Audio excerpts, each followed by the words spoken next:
ॐ अज्ञानतिमिरान्धस्य ज्ञानाञ्जनशलाकया चक्षुन्मिलितं येन तस्मै श्रीगुरुवे नमः।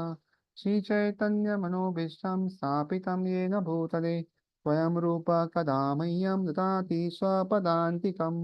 वन्देऽहं श्रीगुरु श्रीयुतापदकमलं श्रीगुरुं वैष्णवांश श्रीरूपं साग्रजातं सहगणा रघुनाथान्वितं तं सजीवम् साद्वैतं सावधूतं परिजनसहितं कृष्णचैतन्यदेवं श्रीराधा कृष्णपादान् सनलिता श्रीविशाखान्वितां च।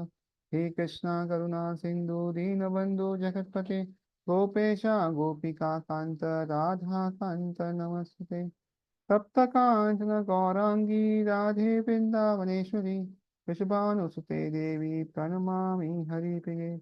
वाञ्छाकल्पतरुभ्यश्च कृपा सिन्धुभ्येव च पतितानां पावनेभ्यो वैष्णवेभ्यो नमो नमः। जय श्री कृष्ण चैतन्य प्रभु नित्यानंद श्री अद्वैत गदाधर श्रीवासादि गौर भक्तवृंद। हरे कृष्णा कृष्ण कृष्ण हरे हरे, हरे राम राम राम हरे हरे। तो अभी तक हम देखा कि देवीदास एक शिक्षक थे और उनको लगता है ब्राह्मण ही सबसे ऊंचे वर्ण वाले हैं और उनको ही आध्यात्म में आगे बढ़ने का जो है मौका मिलना चाहिए बस। तो इसलिए जब चांद काजी और वैष्णव के बीच में वार्तालाप होती है उनको बहुत दुख होता है और फिर वो उस दिन एक ऐसी बहस छेड़ने की बात करते हैं शंभू को। कुछ दिन लगता है उनको प्रिपेयर होने को और फाइनली क्या है, अलग अलग जो ब्राह्मण जो लोग हैं उसके साथ वो वापस जहाँ पे, हाँ जो है गोद्रुम ग्रुप में पहुंच जाते हैं। जिस दिन पहुंचते हैं वहाँ पे बारिश होती है और बारिश में जो वैष्णव है थोड़े लेट आते हैं और उसमें जो है सब लोग हरिनाम बैठ के कर रहे हैं। अचानक क्या हो गया कि देवीदास विदास से साथ जो बाकी लोग आए थे, हाँ वो जो है वहाँ पे आते हैं और वहाँ पे आने के बाद परमहंस प्रेमदास बाबा जी जो है उनको प्रणाम करते हैं और उनको बुलाते हैं। आपस में कुछ बातचीतें होती है और उसके बाद जो है क्योंकि देवदास विद्याधर ने उनको पहले से ही बता के रखा था, तो तुरंत वो बहस चालू करते हैं और कहते हैं कि हम आपको प्रणाम कर रहे हैं क्योंकि भगवान गीता में कहते हैं कि साधुओं को प्रणाम करना चाहिए, लेकिन आपकी हरकतों को हम कतई स्वीकार नहीं करते और इसलिए हम चाहते हैं कि आपके अंदर जो सबसे अच्छा वाद विवाद करने वाला व्यक्ति है, वो हमारे सामने आए। तो वैष्णव को थोड़ा दुख लगा पहले, लेकिन जब उन्होंने कहा कि हमें तो कुछ आता नहीं है और हम तो अपने आचार्य जो है महाजन है उनको फॉलो करते हैं। तो चूड़ामणि कहते हैं कि कौन से आचार्य, कैसे आचार्य, अभी कोई भी कुछ भी बोलेगा आचार्य और आप कुछ भी करो थोड़ी चलेगा। तो जब ये सुनते हैं तो वैष्णव को थोड़ा अच्छा लगता नहीं है, वो बोलते हैं कि हमारे आचार्य गण को इन्होंने बुरा बोला तो अभी तो हमें कुछ अगर हो सकता है तो करना चाहिए। तो सब वहाँ पे छोड़ के अलग जगह जाते हैं और इकट्ठा होने के बाद सब लोग तैयार करते हैं कि वैष्णव दास बाबा जी महाराज जो है वो इसके बारे में अभी बातचीत करने वाले हैं। और उसके बाद जो है एक साइड 100 ब्राह्मण लोग बैठते और दूसरी साइड 200 वैष्णव लोग बैठते और आंगन बैठ के जो है यहाँ पे वाद विवाद शुरू होता है। और फाइनली जो है वो कहते हैं कि मुझे जो है वैष्णव बाबा कहते हैं कि मुझे अभी वाराणसी जैसी जगह मिल गई जहाँ पे मैं कुछ वाद विवाद अभी कर सकता हूँ और मेरे जो मुझे जो मेरा पहले का ज्ञान है, उसका मैं इस्तेमाल कुछ कर सकता हूँ। तो ऐसा वो कहते हैं और फिर दोनों के बीच में बात होती है और फिर सहमति के साथ बंगाली में जो है बातचीत होती है क्योंकि संस्कृत जो है वो चूड़ामणि को नहीं आता। तो फिर आगे चूड़ामणि जो है पूछते हैं, जाति जो है जन्मजात है या नित्य है, कैसा है, और क्या हिंदू मुस्लिम एक ही जाति के अलग जाति के हैं, और हिंदू अगर मुस्लिम के साथ जो मिलेगा तो उसका विनाश नहीं होगा। तो वैष्णवनाथ कहते हैं कि जाति तो वैसे एक ही है और अगर देखो कि सब मनुष्य एक ही है, और बाद में अलग अलग जातियों में क्या आती है, बकरी की जाति, गाय की जाति आती है। तो चूड़ामणि कहते हैं नहीं नहीं ऐसा नहीं, हिंदू मुस्लिम अलग जाति के है या नहीं है। तो बोलते हैं हाँ अलग हो सकते हैं, लेकिन ये जो जाति है, जो भेद है, वो जो है कुछ समय के लिए, परमानेंट जाति भेद नहीं है ये, मतलब ये टेम्पररी है। ये नित्य नहीं है, नैमित्तिक है, इस तरह वो कहते हैं। और उसके बाद कहते हैं कि कोई जन्म से मुस्लिम या ये नहीं होता क्या हिंदू मुस्लिम, या केवल ये भाषा भाषा से होता है। तो वैष्णव भाई कहते हैं जीव जो है उसका जन्म जो होता है कर्म के अनुसार होता है और कर्म के अनुसार जो है वो कभी ऊंचा उसको जन्म मिलता है, कभी नीचा जन्म मिलता है। और इस तरह जो है आ, वो बोलते हैं कि अलग अलग लोग होते हैं, ब्राह्मण क्षत्रिय वैश्य और शूद्रा, और बाद में अंतजा होते हैं। तो चूड़ामणि बोलते बराबर कहा आपने, ये यावन जो है अंतजा नहीं है क्या? तो वैष्णव बोलते हैं हाँ अंतजा है। और ये लोग जो है वैदिक अनुष्ठान और सब कुछ नहीं कर सकते। वैदिक का जितने भी यज्ञ वगैरह सब नहीं कर सकते, किंतु ये भक्ति कर सकते हैं। तो चूड़ामणि कहते हैं कि यावन जो है कैसे भक्ति कर सकते हैं, और ये जो है यावनों के साथ आपको मिलना जुलना अच्छा लगता है कि नहीं? तो वैष्णव भावी कहते हैं जिस ये जो भी व्यक्ति को जो है उनके अंदर अगर आ, उनमें जो है प्रेम जागृत होता है, भक्ति जागृत होती है, तो वैष्णव बन सकता है, उसमें क्या समस्या है? और इसलिए जो है आ, ये अंतर्जात जो है या मुस्लिम जो है वो भी वैष्णव बनने के लिए हो सकते हैं, ऐसा कुछ उनको ये नहीं। वर्णाश्रम के कार्य नहीं कर सकते लेकिन भक्ति कर सकते हैं। तो इसलिए यहाँ पे लिखे तो चूड़ामणि कहते हैं कि ठीक है, तो फिर वो जो है आ, कर्मा जो है वो जो है वर्णाश्रम में आता है, और उससे चेतना जब शुद्ध होती है तो फिर वो ज्ञान की तरफ जाता है, और ज्ञान से फिर एक आता है निर्भेद ब्रह्मवादी, और दूसरा था सविषयवादी, जो भगवान मानते हैं और भगवान में नहीं मानते। ऐसे दो अलग अलग तरह के लोग होते हैं। तो अभी कोई व्यक्ति अगर वर्णाश्रम नहीं कर सकता तो वैष्णव कैसे बन सकता है? तो मुस्लिम लोग तो वर्णाश्रम कर ही सकते हैं, तो वो वैष्णव नहीं बन सकते। तो वैष्णव दास कहते हैं कि देखो, आपकी समझ में है ना थोड़ी सी गड़बड़ है, और इसलिए जो सारे ग्रंथ क्या कहते हैं कि अगर कोई भी व्यक्ति हो, मेरा अगर आश्रय लेता है, मेरी भक्ति करते, भले वो स्त्री हो, वैश्य हो, शूद्र हो, कोई भी हो, या पाप जाति हो गए, वो सब मेरे पास आ सकते हैं। और यहाँ पे जो है अलग अलग श्लोक बताते हैं, स्कंद पुराण में से, फिर नारदीय पुराण से और अलग से है जो बताते हैं कि कैसे कोई भी व्यक्ति अगर हरिनाम करता है तो वो शुद्ध हो जाता है और भगवत धाम जा सकता है, और उसको अलग से कोई जो है तपस्या ये कुछ करने की जरूरत नहीं है। और भागवतम से भी वो अलग अलग बताते हैं। और चूड़ामणि कहते हैं कि चंडाल जो है वो हरिनाम ले सकता है तो यज्ञ क्यों नहीं कर सकता? आप ये बताइए। बोलते यज्ञ करने के लिए उसको जन्म होना चाहिए ब्राह्मण में, उसका गायत्री मंत्र इनिशिएशन होना चाहिए, सवित्र इनिशिएशन मिलना चाहिए, और उसके बाद जो है चंडाल जो है वो भी जो है वो यज्ञ कर सकता है अगले जन्म में। बट इस जन्म में हाँ वो भक्ति कर सकते, लेकिन हरिनाम हरिनाम कर सकते, लेकिन वो यज्ञ वगैरह नहीं कर सकता। तो चूड़ामणि के तो बहुत अजीब गरीब है। व्यक्ति जो है नीचे का भाई जो कार्य वो नहीं कर सकता, ऊपर का कार्य कर सकता है, तो वो जो है वर्णाश्रम कार्य में भक्ति कर सकता है। आप कुछ इसके लिए प्रमाण दीजिए।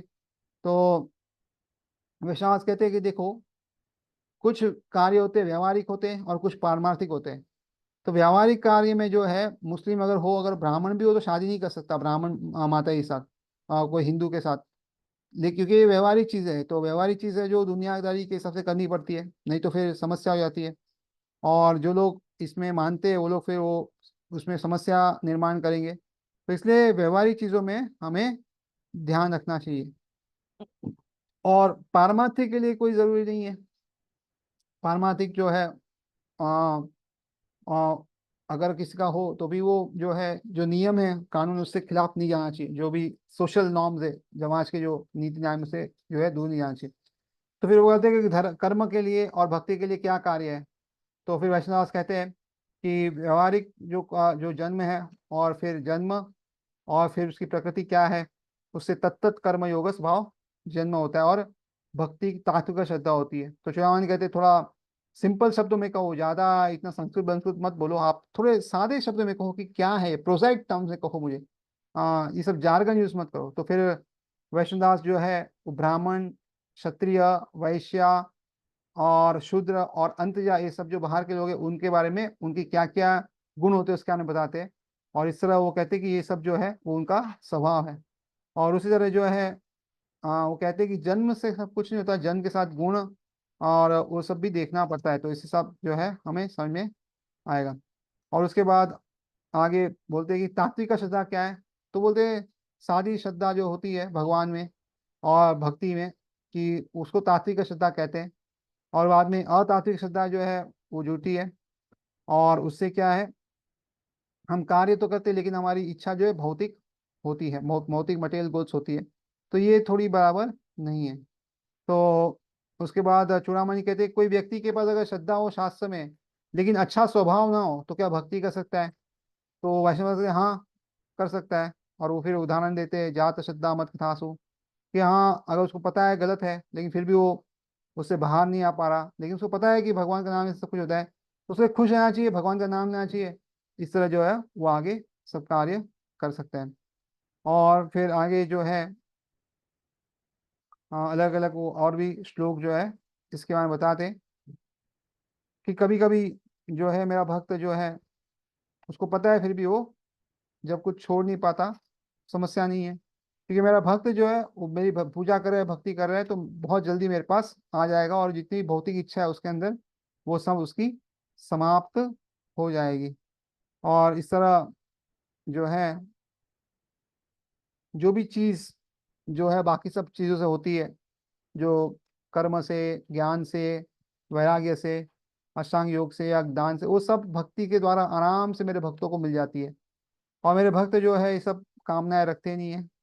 और इस तरह जो है वो धीरे धीरे ये श्रद्धा जो है आगे बढ़ के भक्ति योग में आगे बढ़ते हैं। और चूड़ामणि कहते हैं कि अगर मैं भागवतम को नहीं मानता तो क्या? तो वैष्णव कहते हैं हमने शास्त्रों का प्रमाण दिया है, अगर आप भागवतम नहीं मानते तो भगवत और बाकी सब जो भी है यही सेम प्रमाण देती है, आपको उनको मानना पड़ेगा, आपके पास कोई उसमें उपाय नहीं है। और इस तरह जो है फिर आगे वो कहते हैं कर्म कांड, ज्ञान कांड और भक्ति कांड, तीन कांड है। और जिससे कहा 80% कर्म कांड है, 15% ज्ञान कांड है, और भक्ति में कुछ 5% ऐसा वेदों में वर्णित है, अलग अलग सब कुछ। तो जब ये सब अगर योगा के साथ जुड़ जाए तो एक ही सब सब नित्य हो जाता है, बिकॉज सब कुछ अंत में भक्ति योग की ओर जा रहा है। और अगर वो जो है योग में नहीं जुड़ता यानी खाली कर्म कांड हो, ज्ञान कांड, तो फिर वो भक्ति नहीं कहलाता, उसको नित्य नहीं कहते। अदरवाइज अगर उसमें योग लग जाए भगवान को अर्पित करे तो वो भक्ति योग जो कहलाता है और वो नित्य होता है, नहीं तो फिर अनित्य ये है। और उसके बाद छठे अध्याय का आखिरी श्लोक जो है सब योगियों में से जो मेरे मुझे भजे वो सबसे श्रेष्ठ है, ये बताते हैं। और उसके बाद जो है वो कहते हैं कि धर्म हमेशा भक्ति के पीछे पीछे रहती है, और इसलिए जो भगवान है वही धर्म के स्रोत हैं। और वो अपने आप को आराम से भक्ति जो है और जो है उनसे आ, अपने आप पे कोई भी उनके भगवान पे कोई भी जीत हासिल कर सकता है। तो इस तरह वो कहते हैं कि मेरा भक्त का कभी नाश नहीं होता, लेकिन कर्मी और ज्ञानी जो है उसका नाश हो सकता है। और उसके बाद वो कहते हैं, वैष्णवदास महाराज जी कहते हैं चूड़ामणि कहते हैं कि मुझे लगता है कि ये जो आ, शास्त्रों के द्वारा जो जीव का जन्म के आधार पर बताए गए रीति रिवाज है और अनुष्ठान है ये संतोषजनक है। तो बता दें मेरे जन्म एक ब्राह्मण ब्राह्मण परिवार में हुआ था। नियमित रूप में संध्या वंदन आदि करने का मुझे निश्चित रूप से ज्ञान प्राप्त होगा और अंततः मुझे मुक्ति मिलेगी। तो यह मेरे लिए एक ठोस सत्य है, लेकिन मैं नहीं समझ पा रहा हूँ कि श्रद्धा कैसे उत्पन्न होती है। तो मैंने गीता और भागवत में भी पढ़ा है कि श्रद्धा से भक्ति कैसे उत्पन्न होती है। तो कृपया मुझे समझाए बताए कि जीव उस श्रद्धा को प्राप्त करने का प्रयास कैसे कर सकता है, कैसे उसको श्रद्धा प्राप्त हो सकती है। तो यहाँ तक हमने देखा था। तो आगे हम देखते हैं। वैष्णव जी कहते हैं shraddha is integral part of the eternal inherent nature of the jiva. तो श्रद्धा जो है वो जीव का शाश्वत स्वाभाविक स्वभाव है उसका, और ये एक उसका अभिन्न अंग है, तो उससे अलग नहीं कर सकते स्वभाव को, श्रद्धा को। The inclination of the jiva towards a particular karma in the varnashrama social system is a product of its नैमित्तिक स्वभाव। तो वर्णाश्रम समाज अवस्था में जो किसी विशेष कर्म के प्रति जीव का झुकाव होता है वो एक्चुअली नैमित्तिक स्वभाव है, तो अस्थाई है वो, इसलिए अस्थाई टेम्पररी अज्यूम मटेरियल नेचर कह सकते हैं। This substantial in scriptures for example, तो ये ग्रंथों में कहाँ कहाँ दिया गया है? चांदोग्य उपनिषद में दिया गया है 7:19-1 में। तो इसमें कहते हैं यदा वाई श्रद्धा हति अथे मानुते ना श्रद्धान ना श्रद्धान मनुते श्रद्धा श्रद्धाद हद एव मनुते श्रद्धात वेत विजिज्ञा सितावेति श्रद्धावान भगत भग भगवो विजिज्ञास इति. तो Sanat said, when a person develops Shraddha, respect for that which is to be known, he makes the effort to comprehend that object. तो सनत कुमार कहते हैं कि जब किसी व्यक्ति में श्रद्धा पैदा होती है, उत्पन्न होती है, तो वो उस चीज को समझने की कोशिश करता है कि वो क्या चीज है. Only those with Shraddha can know that object, others without Shraddha cannot.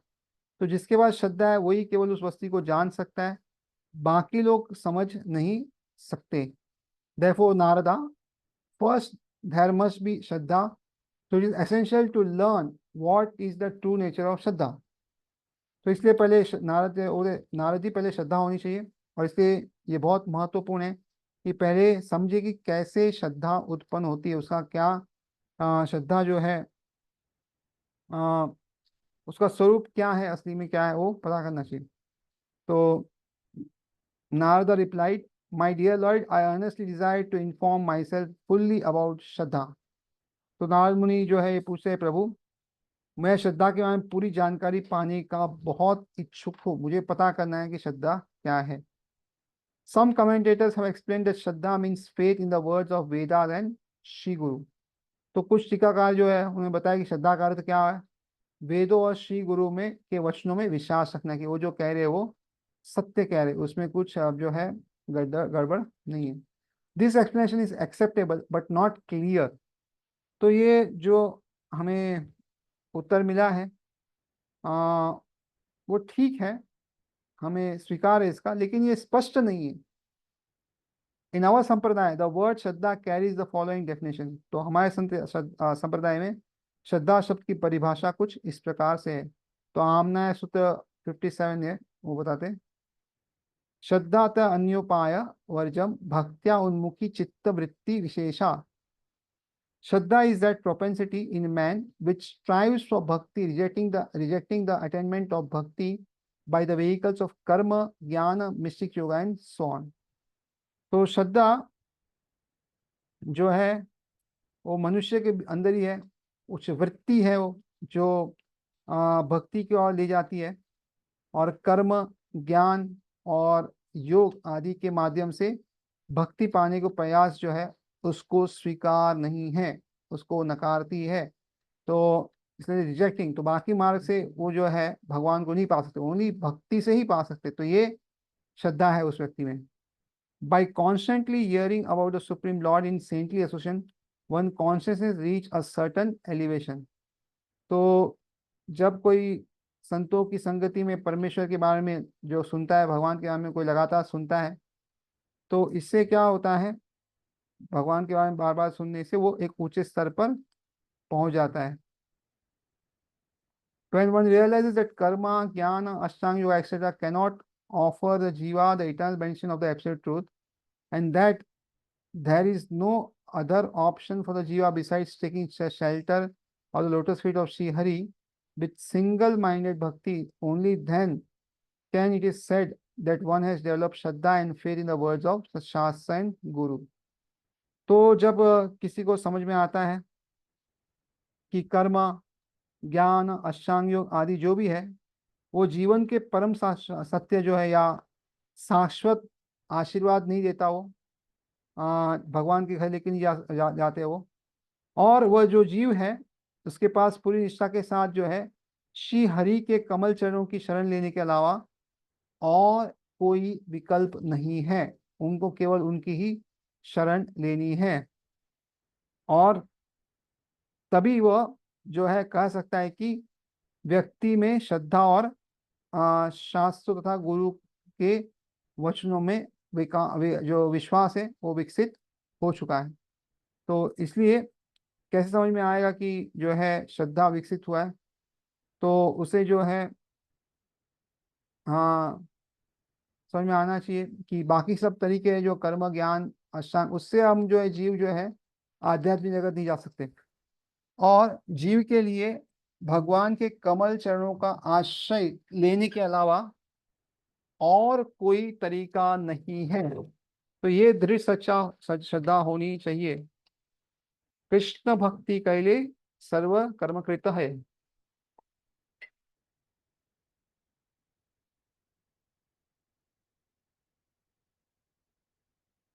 Shraddha is further outline in the following words of Amnaya Sutra 58।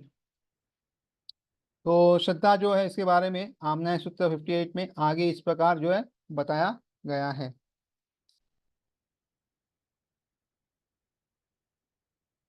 सच शरणापत्ति लक्षण। तो the different indication of surrender are the external symptoms of shraddha. Sharanagati surrender is described as following the Hari Bhakti Vilasa 11.696। तो जो है समर्पण के विभिन्न जो संकेत है ये श्रद्धा के बाह्य लक्षण है। और हरि भक्ति विलास में जो में समर्पण या शरणागति जो है उसकी जो है वर्णन इस प्रकार से किया गया है। तो शरणागति क्या है ये लिखा गया है। अनुकूल्य संकल्प प्रतिकूल्य वर्जनम रक्षिष्यादिति विश्वासो गुप्तत्वे वर्णम तथा आत्मनिक्षेप कार्पण्य सद्विधा शरणागति। The six divisions of surrender are acceptance of things favorable to the execution of devotional service, the rejection of unfavorable things, the conviction that Krishna will give protection, the acceptance of the Lord as one's guardian and master, full self-surrender and humility। तो समर्पण के 6 प्रकार हैं। और ये क्या है, तो भक्ति सेवा करने के सहायक चीजों को अपनाना, जो भी भक्ति करते हैं उसमें सहायक चीज जो भी उसको अपनाना, प्रतिकूल चीजों को त्याग देना, जो भक्ति के लिए जो अनुकूल ना उसको त्याग देना, और ये विश्वास रखना कि कृष्णा रक्षा करेंगे, अवश्य कृष्णा हमारी रक्षा करेंगे। मारे कृष्ण राखे के और राखे कृष्ण मारे के। तो अगर भगवान चाहे तो कोई हमारा बाल विवाह का नहीं कर सकता। और भगवान को अपना संरक्षण और स्वामी मानना, भगवान को समझना कि यही मेरे संरक्षण, ये मेरे स्वामी है, और पूरी तरह से जो है आत्मसमर्पण कर देना। और अंत में जो है विनम्रता के लक्षण दिखना। तो ये 6 चीज जो है ये कहते हैं कि इसको शरणागति कहते हैं। तो इसमें से पहला और दूसरा जो अनुकूल संकल्प प्रतिकूल वर्जन, ये हमें करते रहना है। जब ये हम करेंगे तो तीसरा चौथा जो है वो हमें समझ में आएगा कि भगवान जो है हमें रक्षा कर रहे हैं, और भगवान ही हमारे जो है वो संरक्षण करते हैं, स्वामी भी वही है। तो ये समझ में आएगा और धीरे धीरे जो उससे आत्मसमर्पण और नम्रता भी प्रकट होगी। तो हमें जो है मेजरली पहली 2 चीज़ों पे बहुत ज़्यादा फोकस करना है। बाकी 4 चीज़ें जो है वो एक्चुअली हमारे हाथ में है नहीं अभी। जैसे पहली 2 चीज़ें करेंगे तो बाकी सब चीज़ें अपने आप धीरे धीरे वो इजी होती जाएगी। Firstly the devotee must take a sankalpa, solemn vow to perform works which are anukul sankalpa, favorable to the unalloyed bhakti। सबसे पहले भक्तों को क्या करना चाहिए, ऐसा संकल्प लेना चाहिए कि वह ऐसा काम करेगा जो शुद्ध भक्ति के अनुकूल हो। अनुकूल संकल्प, तो पहला काम उसका वही है कि वही कार्य करे जो भक्ति के अनुकूल हो।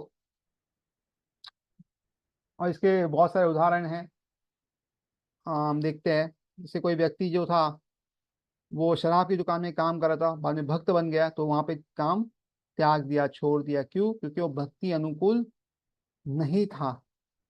तो ऐसा अलग अलग भक्त के अनुसार अलग अलग समय में क्या क्या अनुकूल नहीं है वैसा होगा, तो उस हिसाब से उसको देखना है। Second, the devotee must take solemn vow in the matter of pratikul varjanam, rejecting anything that's unfavorable to the unalloyed bhakti। तो दूसरा जो भक्त होता है उसे एकदम पक्का संकल्प लेना चाहिए कि उन चीजों को छोड़ देगा जो शुद्ध भक्ति के प्रतिकूल हो। प्रतिकूल स वजम। तो जो भी शुद्ध भक्ति के खिलाफ हो उसको छोड़ देना चाहिए।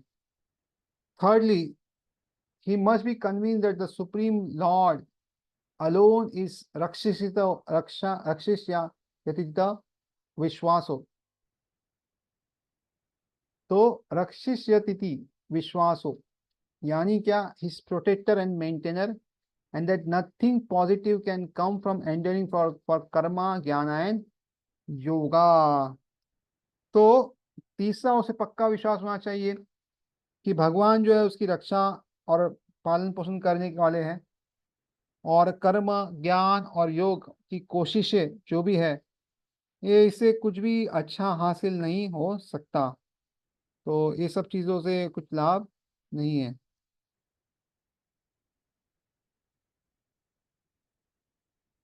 Thus the devotee expresses vishvaso trust in the Lord. तो इस तरह जो है भगवान पे जो है भक्त भगवान से में विश्वास दिखाता है। Fourthly, the bhakta must develop a sense of grotutve varnam, complete dependence on the Lord, thinking that his own efforts alone will never make him capable of succeeding in anything, not even in physically maintaining himself। तो चौथा, भक्त को चाहिए कि वो गोप्तत्व वर्णम का जो है उस भाव को निर्माण करे, यानी क्या, पूरी तरह भगवान पे निर्भर रहना। एक्चुअली अभी भी हम पूरे भगवान पे ही निर्भर है, बट हमें इस चीज का अभी भरोसा नहीं है, और इसलिए हम यहाँ वहाँ प्रयास कर रहे हैं। नहीं तो अगर आप देखोगे, हम भगवान पे पूरी तरह भी निर्भर ही है। पानी वो देते, हवा देते, सब कुछ वही दे रहे, अपन जीवन, हमारे पेट में वो खाना भी वही हजम करे, सब कुछ वही कर रहे हैं। तो हम उन पे ही पूरे निर्भर है। अगर वो थोड़ा भी कर दे तो हमारा कुछ यहाँ पे ज्यादा अस्तित्व नहीं है। बट इस चीज को हमें एहसास करवाना है, करना है। Therefore, since the Lord is taking care of him, the bhakta will serve the Lord appropriately,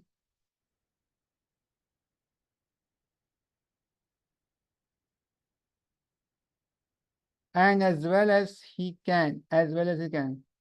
तो इसलिए अगर भगवान की रक्षा कर रहे तो भक्त को क्या चाहिए, भगवान की यथाशक्ति जो है वो सेवा करे, जितनी हो सके, जितनी संभव है वो सेवा करे। दिस इज नोन एज निर्भरता, डिपेंडेंस। तो इसी को जो है निर्भरता कहते हैं। कैसे निर्भर है। Fifthly, the bhakta must atmanikshepa, offer himself wholesale to the Lord, knowing that he is ignorant of his own spiritual identity, that he is the Lord's property, and that his actions are the implementations of the desires of the Lord।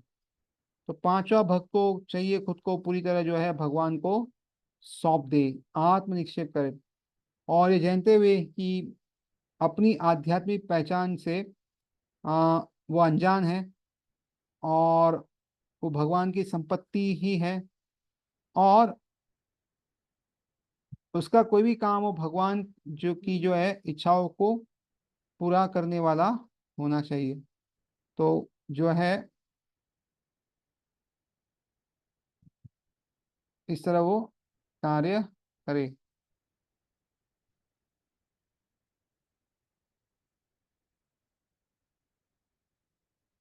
This surrender of the self is also नेस आत्मनिवेदना। तो इसको जो है आत्मनिवेदन भी कहा जाता है, यानी खुद को जो है भगवान को सौंप देना।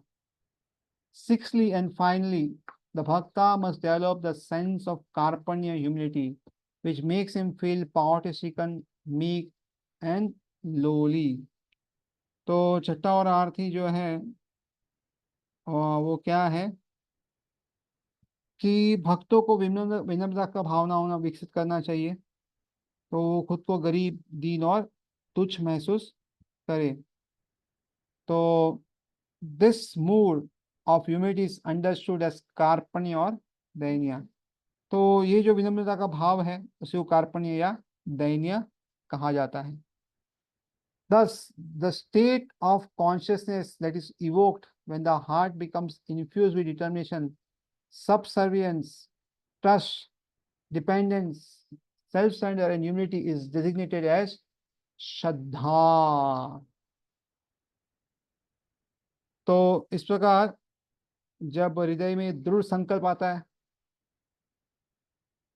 डिटर्मिनेशन दृढ़ संकल्प है, उसके बाद समर्पण है, उसके बाद विश्वास है, ट्रस्ट है, उसके बाद जो है डिपेंडेंस, भरोसा, आत्मसमर्पण या भगवान पे निर्भर रहना, और सेल्फ सरेंडर इन ह्यूमिलिटी, तो विनम्रता, तो निर्भरता है भगवान पे, संकल्प भी है, समर्पण भी है, आत्मसमर्पण भी है और विनम्रता भी है। तो ये सब क्या है? श्रद्धा। इस स्थिति को, इस चेतना को श्रद्धा कहा जा सकता है। तो ये चेतना का स्तर है जहाँ वे सब गुण है, और इसी को श्रद्धा कहा जाता है।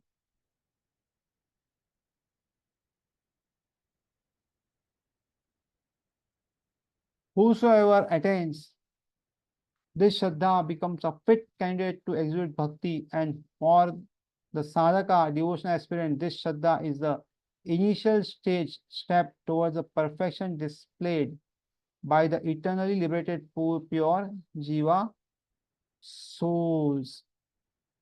तो जो भी व्यक्ति को जो है ये श्रद्धा का जहाँ निर्माण होता है, वो व्यक्ति जो है भक्ति करने के योग्य कह सकते हैं कि ये व्यक्ति भक्ति कर सकता है अभी।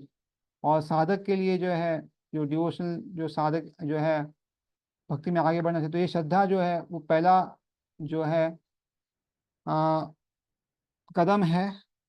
किस तरह हमारी जो है आध्यात्मिक में जो शुद्ध जीव है, प्योर जीव है, उनकी तरफ आगे बढ़ने का जो है हमें पूर्णता उसमें दिखती है, कि परफेक्शन दिखता है उसमें, कि जैसे वो हम आगे बढ़ सकते हैं।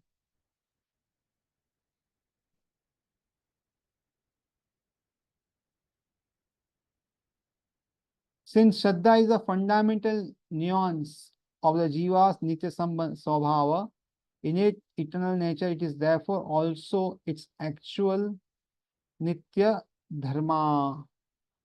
तो श्रद्धा जो है जीव के नित्य स्वभाव जो है, जन्मजात जो शाश्वत प्रकृति है, उसका मूल तत्व है, और इसलिए इसका वास्तविक जो है वो नित्यम धाम ही है। तो इसलिए हर कोई जो है उसका वास्तविक नित्य नाम है। All other variations of the dharma of the jiva are नैमितिका। तो बाकी जो भी हम देखते हैं जीव के धर्म रूप में, वो सब क्या है? नैमितिक है। तो ये जो है, इसको नैमितिक क्यों कहते हैं?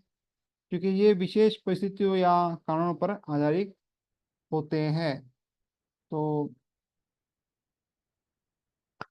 चुरावानी, thank you. I have grasped your explanation. Churavani, धन्यवाद, मैंने आपकी बात समझ आ गई। However, still you have omitted the subject of what evokes Shraddha।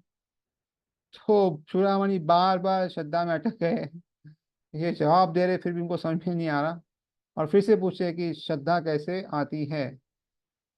तो श्रद्धा कैसे जागती, आपने उसको, इस विषय को छोड़ दिया है कि कैसे श्रद्धा कोई व्यक्ति में प्रवेश करती है।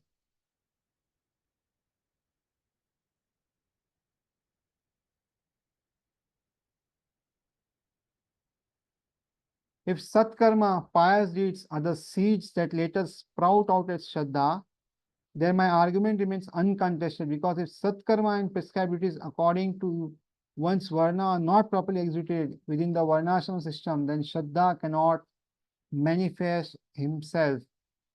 तो अगर सत्कर्म जो है यानी पुण्य कार्य है, वे अगर बीज है जो बाद में श्रद्धा के रूप में अंकुरित होते हैं, तो मेरा तर्क जो है वो सही साबित होता है।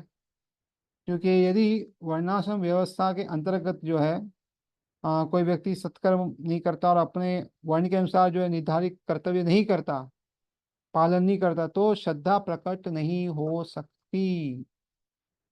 तो श्रद्धा प्रकट होने के लिए सबको अपना अपना कार्य करना पड़ेगा। क्योंकि ये सत्कर्म, ये पुण्य के कारण में वो आगे जाके श्रद्धा निर्माण करता है। Thus, since the Yavanas Muslim do not have the possibility to perform Satkarma, how can they become suitable candidates for practicing भक्ति? तो फिर से बोलते हैं, चूंकि युवन जो है मुसलमान है, उसके लिए जो है सत्कर्मा करने के लिए संभावना नहीं है, तो वे भक्ति का अभ्यास करने से योग्य कैसे हो सकते हैं? कैसे योग्य हो गए भक्ति करके, ये बताइए। वैष्णव द्वारी कहते हैं, yes, Shraddha is born out of Sukriti, righteous activities. The quote available is the Brahma Naradiya Puran 4.33 provides the required proof. तो वैष्णवदास बाबाजी महाराज कहते हैं, हाँ, श्रद्धा जो है वो सुकृति यानी अच्छे कर्मों से पैदा होती है। तो ये बात जो है आती है क्या, बृहद नारण्य पुराण में। भक्तिस्तु भगवत भक्त संगेन परिजायते, सत्संगा प्राप्यते पुंभी सुकृते पूर्व संचिते।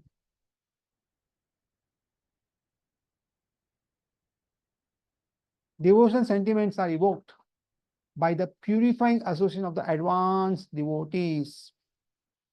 तो जब उन्नत भक्तों का पवित्र संग होता है, मिलता है, तो उससे क्या होता है, भक्ति भाव जाग जाता है। तो जागता है वो। The jiva is able to come into closer contact with the Shuddha Bhakta, pure devotee, only by acquiring sufficient Sukriti from many previous birth. तो अगर कोई जीव है, तो अगर वो किसी शुद्ध भक्त के संग में आता है, तो ये कैसे होता है, जब उससे बहुत सुकृति, बहुत सारे पूर्व जन्म में मिली है, तभी ये संभव हो सकता है, नहीं तो संभव नहीं है।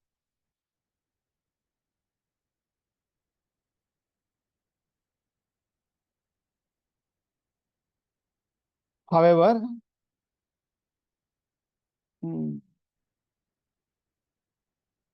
ये हम लोग कल देखेंगे यहाँ से।